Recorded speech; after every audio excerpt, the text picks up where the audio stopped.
আসসালামু আলাইকুম। নবম শ্রেণীর অধ্যায় ৩-এর অনুশীলনীর ৬ নংয়ের মধ্যে বলছে, সেতুর চাচা ৩ বিঘা জমি আছে। তিনি তার জমির উর্বরতা ঠিক রাখার জন্য প্রতি বছর ৩০ কেজি জৈব সার প্রয়োগ করেন। প্রতি কেজি সারে যদি প্রতি কাঠা জমির উর্বরতা ৩% বৃদ্ধি করে, তবে সেতুর চাচার জমির অবচয় বের করো। তারপর বলছে, তিনি যদি জমিতে সার প্রয়োগ না করতেন, তাহলে কত বছর পরে তার জমিতে আর কোনো ফসল হবে না। তো এখানে আমাদেরকে দুইটা জিনিস বের করতে বলছে। প্রথমত জমির অবচয় বের করতে বলছে, তারপর বলছে যে যদি তিনি সার প্রয়োগ না করে তাহলে কত বছর পর জমিতে আর ফসল হবে না। তো আমরা জানি যে এরকম কোনো কিছুই হয় না, অর্থাৎ জমির দীর্ঘ বছর ধরে আমরা জমির থেকে ফসল ফলাইতে পারি। যেমন আমাদের বাপ দাদারা বা তাদের পূর্বপুরুষরা কিন্তু জমি চাষ করে আসছে, সেই জমি এখন আমরা চাষ করতে পারতেছি, ফসল ফলাতে পারছি। তো ওই ধরনের কিছুই হবে না। আচ্ছা, যাই হোক, সেটা আমরা দেখব। তো প্রথমত আমাদেরকে যেটা বের করতে হবে, অবচয়ের মানটা। তো এখানে যদি একটু লক্ষ্য করি, ৩ বিঘা জমি আছে, কিন্তু এখানে আবার কাঠার কথা বলছি। প্রতি কাঠা উর্বরতা ৩% বৃদ্ধি করে। তার মানে প্রথমত আমাদেরকে বিঘা যেটা সেটাকে কাঠাতে কনভার্ট করতে হবে। আমরা জানি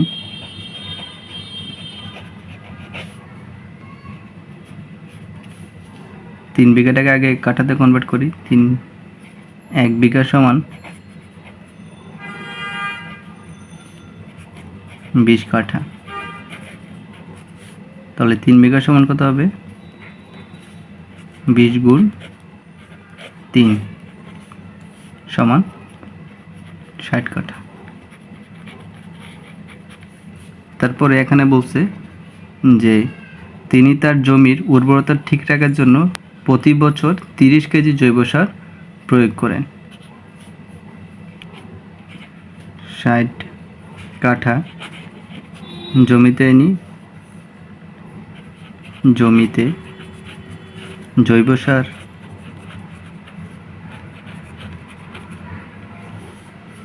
প্রয়োগ করেন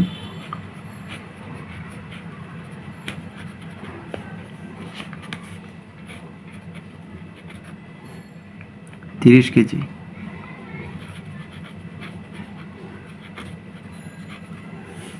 তাহলে ১ কাঠা জমিতে জৈব সার প্রয়োগ করেন কত কেজি? ৩০/৬০ কেজি। যদি আমরা ভাগ করি তাহলে দেখা যাবে এখানে আসবে ৩০ দুগুণ ৬০, ৩০ একে ৩০, হাফ কেজি।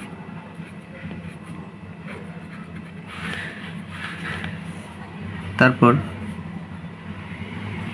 এখানের মধ্যে বলছে যে প্রতি কেজি সারে যদি প্রতি কাঠা জমির উর্বরতা ৩% বৃদ্ধি করে, তার মানে প্রতি কেজি ১ কেজি সারে ১ কাঠা জমির উর্বরতা ৩% বৃদ্ধি করে।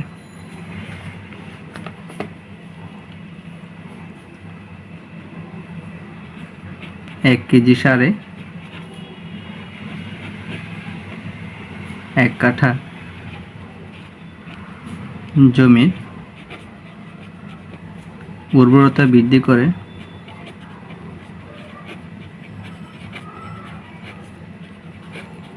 ৩%।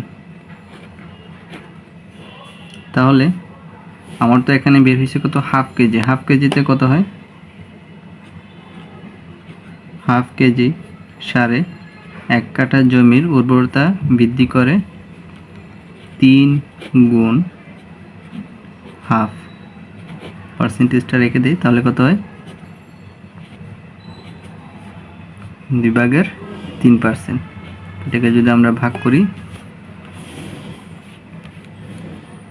3/2, ১.৫%। ১.৫%।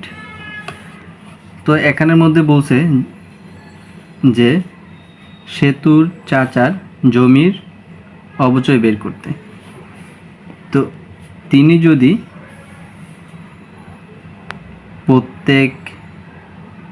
যদি তার জমির মধ্যে করে সার না দেয়, তাহলে কি হবে? এত পার্সেন্ট করে ওনার অবচয় হবে। তাহলে আমরা লিখতে পারি কি? তিনি যদি জমিতে সার প্রয়োগ না করেন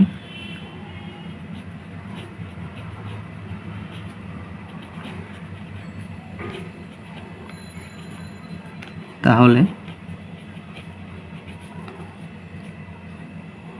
অবশ্যই প্রত্যেক বছর এত পার্সেন্ট করে কমে যাবে। প্রতি বছর উর্বরতা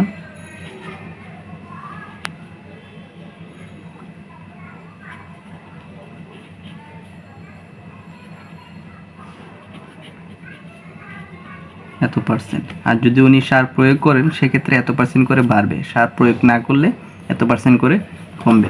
আচ্ছা, তারপর আমাদেরকে এখানে বলছে যে তাহলে কত বছর পরে তার জমিতে আর কোনো ফসল হবে না। তো আমরা অবশ্যই সূত্র কি জানি,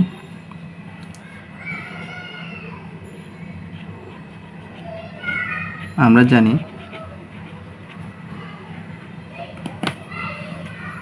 অবশ্যই PT is equal to 1 plus r whole to the power P into 1 plus r whole to the power T। তো এখানে আমাদেরকে কোনো সময় উল্লেখ করা নেই এবং P এর মান বলে দেওয়া নেই, আর প্রাথমিক অবচয় সেটা আমাদেরকে বলে দেওয়া নাই, আর r এর মানটা বলছে 1.5। তো 1.5টাকে যদি আমরা 1.5টাকে যদি আমরা 100 দ্বারা ভাগ করি, 1.5কে যদি 100 দ্বারা ভাগ করি তাহলে আমরা কত পাবো, 1.5 ডিভাইডেড বাই 100, 0.015 পার্সেন্টেজটা আমরা তুলে ফেললাম। তাহলে এখানে কি লিখতে পারি, 0 is equal to P1 plus 0.015 whole to the power T। তারপর এখানে যে পিটা আছে গুণ আকার আছে, যদি আমরা এই পাশে পাঠাই সমানে তাহলে সেটা কি হবে ভাগ, তার শূন্যকে যদি আমি পি দ্বারা ভাগ করি তাহলে এখানে ফলাফল শূন্যই থাকবে, ইকুয়াল টু তাহলে এখানে কত হয় 1.015 হোল টু দি পাওয়ার টি। তারপর এখান থেকে আমরা লগ আনতে পারি, তো লগ আনলে কি দাঁড়ায়, লগ 1.015 বেস আর্গুমেন্ট হচ্ছে 0 ইকুয়াল টু টি। তো আমরা জানি যে লগের কখনো আর্গুমেন্ট শূন্য হতে পারবে না এবং ঋণাত্মক হতে পারবে না, তার মানে এটার মানটা তো এমন কোনো দিন আসবে না যে এখানে জমির মধ্যে আর কোনো ফসল হবে না।